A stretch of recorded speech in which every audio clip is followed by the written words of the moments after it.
What what is a possible way to split up long end-to-end tests when business is required to have a complete process automated, which includes web, API, database, and 2 desktop Java clients in a single test?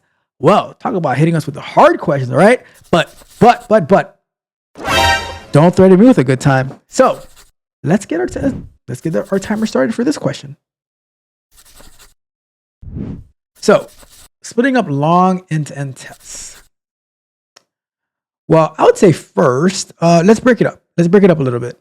The end-to-end tests include web. So this is one test that includes web, API, database. I would say that just because this one test includes all of this stuff, right? It doesn't mean you need to validate all this stuff in this one end-to-end test. Because the idea and the concept of end-to-end and integration tests, you can split all these tests up into different pieces. So API tests, you can fervently test your API to make sure that everything is working as it should work, all your different variations, your edge cases, your negative cases, your positive cases, all that, right? You can have that tested. So you know without a shadow of a doubt that your API works as expected. So we can wipe any type of validation from that long end-to-end test for the API because the API is working as expected based on your tons and tons of API tests. Database tests. What exactly are you testing with the database? So, and why does it okay, here's the idea behind end-to-end tests. And this is what you guys have to understand for end-to-end tests. End-to-end test is exactly what a test is. It is, can I get from the beginning to the end? In the same manner or fashion that a customer would. A customer is not going to be doing API tests when they're going through end-to-end tests. They're not going to be doing database tests. Are they going to be using a desktop Java client? Which I don't even know what that would be in this application that you're talking about. But if they are, okay, cool. If the client is using the desktop Java client, then I guess you have to automate that. They are going to be using the web. So the test starts where the client starts, where the user starts, the customer starts, and it ends where the customer and the user ends. Now, if you need to use the API to stage data, that's one thing, but you're not testing the API as part of an end-to-end test. The database, you're not testing the database part of an end-to-end test. All the little integration tests that you're doing, so if you're doing stuff with API, you can validate the database. That's a quick test because there are connectors that you can connect to the database to make sure like you can automate the database as well. But I would not include it as part of my end-to-end test.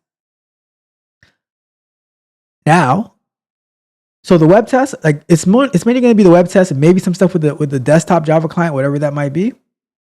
So if now you're being urged to create an end-to-end test like this is the time that you put your big boy or big girl QA hat on and say, no, this doesn't work like this. This is inefficient. This is ineffective.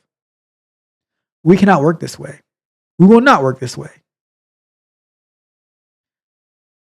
And here's the thing. And one thing you guys have to remember, end-to-end tests should not be big. It should not be long because they are super flaky, especially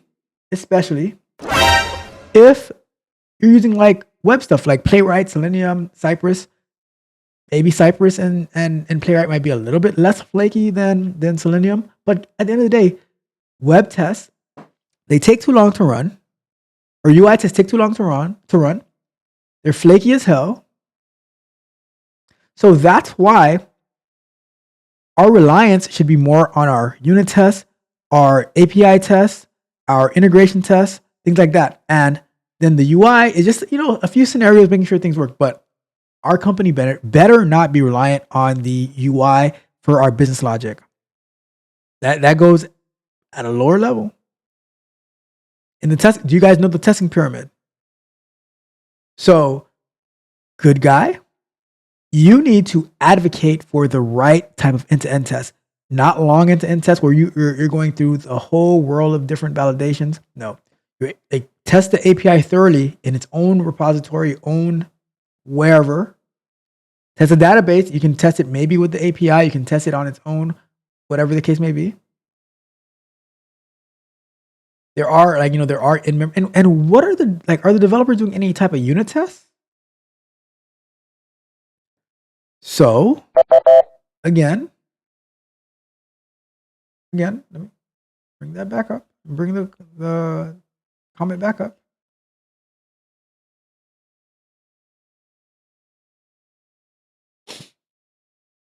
So you need to advocate.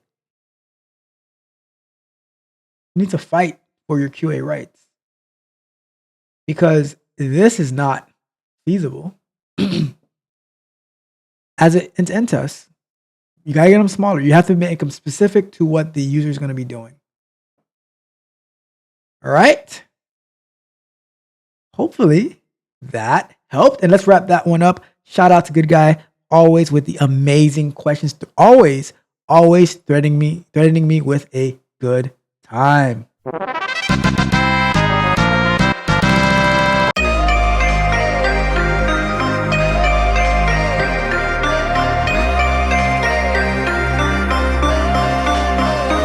If you enjoyed the fascinating information shared in this video and you want more, be sure to hit the subscribe button to Tech Coach Ralph to be notified for new videos. Enigmatic Joker.